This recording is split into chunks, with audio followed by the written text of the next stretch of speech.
start as you always do, bringing the needle with a knot on the end out from the underside of your fabric. Now I find it easier to stitch from right to left, but you might prefer it the other way around. Whatever's easiest for you, there's no right or wrong, but the stitch remains the same. So you create a stitch, a straight stitch, as we've done before many times.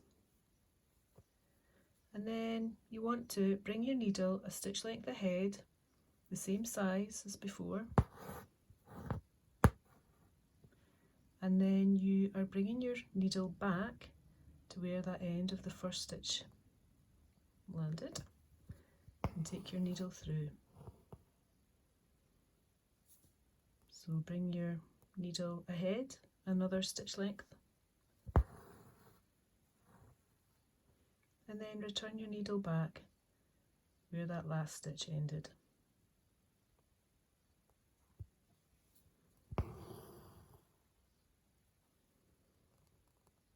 And you just simply continue in this way.